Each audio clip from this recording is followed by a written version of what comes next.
మాట్లాడలేదు అని అంటారు కదా, కరెక్ట్ ఉండాలి.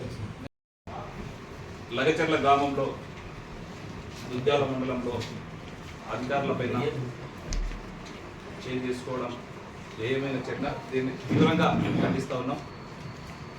ఇట్టి కార్యక్రమానికి గౌరవ పెద్దలు సీనియర్ శాసనసభ్యుడు అన్న యాదన్న గారికి, సత్యం శెట్టి గారికి, కిషన్ నాయక్ గారికి, లాల్ కృష్ణ గారికి, జాఫర్ గారికి, మల్లేష్ గారికి, అన్న మైపాలన్న గారికి, గౌరవ పత్రికా విలేకరులకు, ఎలక్ట్రానిక్ ప్రింట్ మీడియా అందరి సభ్యులకన్నా కూడా పేరు పేరు నమస్కారం తెలుపుతూ, నిన్న జరిగినటువంటి సంఘటన సభ్య సమాజమే తలదించుకోవాల్సినటువంటి విషయం.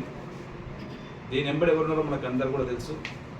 గత 10 సంవత్సరాల నుంచి అధికార దాహంతో, అధికారం మతం ఎక్కి వాళ్ళ అధికారంలో ఉన్నామనే దాంతో వీరంగంతో, ఆ అధికారం పోయిన కోపంతో ఏం చేయాలని తోచక అక్కడ ఉన్నటువంటి రైతులను అడ్డం పెట్టుకొని వారికి ఇన్స్ట్రక్షన్స్ కూడా అంతా కూడా టీఆర్ఎస్ భవన్కి వెళ్ళి రావడం, దాని వెంబడి కేటీఆర్ కానీ, హరీష్ రావు కానీ, కేసీఆర్ కానీ వీళ్ళు ముగ్గురు నుండి కథ నడపడం. నిన్న జరిగినటువంటి లగచర్ల దాంట్లో ప్రధానమైనటువంటి పాత్ర వాళ్ళ ముగ్గురే ఉండి ఈ విధంగా రైతులను అడ్డపెట్టుకొని డ్రామా చేయడం.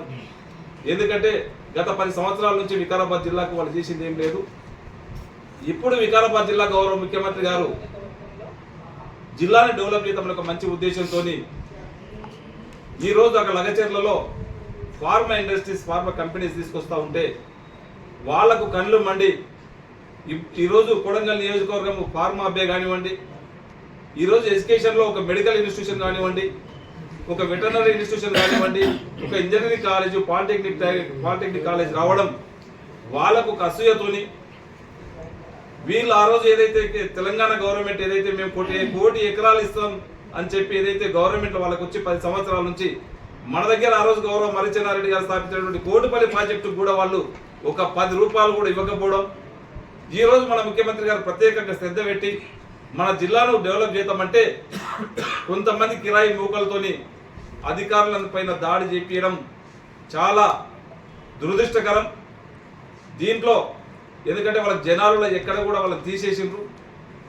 దానికి నిదర్శనం మొన్న జరిగినటువంటి పార్లమెంటు ఎలక్షన్లలోనే 8 నియోజకవర్గంలో వాళ్ళ గుండుసున్న డిపాజిట్ కూడా రాలేదు. 8 నియోజకవర్గాల్లో వాళ్ళకి 3rd ప్లేస్ వచ్చినటువంటి పరిస్థితి. వాళ్ళు ఆ విధంగా ఉంటే ఈరోజు మా స్థానం ఎక్కడ కోల్పోతున్నామో, మేము 2వ స్థానం ఎక్కడ కాంగ్రెస్కు మేము ఉండాలి, పోటీ పడాలనే ఒక ఉద్దేశంతో వాళ్ళు ఇలాంటి చిల్లర ముక్కల పనులు చేస్తూ ఉన్నారు. దీన్ని ఎక్కడ కూడా జనాలు సహించరు ఖచ్చితంగా. అక్కడ లగచర్లలో సురేష్ అనే వ్యక్తిని ముద్దలబెట్టి వాళ్ళకు డబ్బులు కూడా దాదాపుగా 50 లక్షల నుంచి 1 కోటి రూపాయలు వాళ్ళకి వెచ్చించి, ఆ గ్రామం పైన వెచ్చించి నిన్న అధికారుల పైన దాడి చేయించిండ్రు. ఇది సభ్య సమాజం ఈరోజు కోడై కూస్తున్నది, మిమ్మల్ని అందరూ కూడా తిరుగుతూ ఉన్నారు. దాన్ని కూడా మనం మందలించడానికి ఈరోజు మధుసూదనాచారంటే మనకు అందరూ కూడా అభిమానము, ఒక ప్రతిపక్ష నాయకుడు. ఆయన ఈరోజు వచ్చి కలెక్టర్ని ఏ విధంగా కొట్టిండు, అధికారులను ఏ విధంగా కొట్టిండో కొట్టలను పరామర్శించడానికి రావడం సిగ్గుచేటు. అది వాళ్ళ విఘ్నతకి వదిలేస్తున్నాం. ఇంకా కూడా ప్రజలు మీకు ఇంత గుణపాఠం చెప్పినా మీకు ఇంకా అర్థమైతలేదు. ఎక్కడ కేటీఆర్ రేపు జైల్లో పోతున్నాడో దాన్ని ఇదంతా కూడా మసిపూసి మారడికాయ చేయాలా, కేటీఆర్ జైలుకు పోయేదాన్ని నేను సైడ్ ట్రాక్ పట్టియాలా, ఈరోజు లగచర్లని మనం హైలైట్ చేయాలా. ఇక్కడ దీన్ని ఏదో మనము ఇబ్బంది పెట్టి దీన్ని ఇక్కడ ఏదో గడబడి జరుగుతుందని చెప్పి ఇక్కడ సృష్టించి ఆయన ఈరోజు ఢిల్లీకి పోయి మళ్ళీ బీజేపీ వాళ్ళ కాలు మొక్కడానికి, కాలబేరానికి ఏదైతే పోయిండో ఈడ కూడా ఇది ఒక సృష్టించడానికే ఈరోజు పోవడం జరిగింది. ఇదంతా కూడా బీఆర్ఎస్ వాళ్ళు రేపో మాపో జైలుకు పోతా ఉన్నారు. దాన్ని ఏ విధంగా సైడ్ ట్రాక్ చేయాలనో అనే ఒక ఉద్దేశంతోనే ఈరోజు లగచర్లలో జరగడము జరిపించింది అక్కడ టీఆర్ఎస్ వాళ్ళకి కావాలని చెప్పి అదందరూ కూడా అర్థమవుతున్నది. ఇది మంచి పద్ధతి కాదు. గతంలో మీరు కూడా దాదాపు 50-60 వేల ఎకరాలు ల్యాండ్ అక్విజిషన్ చేసిండ్రు, లక్ష్మీదేవ్పూర్లో చేసిండ్రు, మన పక్కనే ఉదండపూర్లో చేసిండ్రు, మనకు ఎక్కడో ఫార్మసిటీలో చేసిండ్రు, కాళేశ్వరం ప్రాజెక్టు చేసిండ్రు.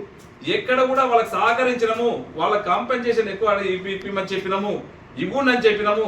మీరు రైతుల పక్షాన ఉండండి, మాకు కూడా లగచర్ల రైతులు మాకు కూడా అభిమానమే, వాళ్ళ పక్షాన తప్పకుండా మేము నిలబడతాం. వాళ్ళకు అవసరమైన మీరు కాంపెన్సేషన్ ఇప్పిస్తాం, వారికి కావాల్సినటువంటి దాంట్లో ఉద్యోగాలు ఇప్పిస్తాము, వారికి ఇంకేమైనా మంచి వెసులుబాటు ఇచ్చే ప్రయత్నం చేస్తాం. కానీ అధికారుల పైన చేయి తీసుకోవడం అనేది మంచి పద్ధతి కాదు. బీఆర్ఎస్ వాళ్ళు ఇప్పటికైనా నేర్చుకోవాలి. మీకు ఇంకా కూడా బుద్ధి రాకపోతే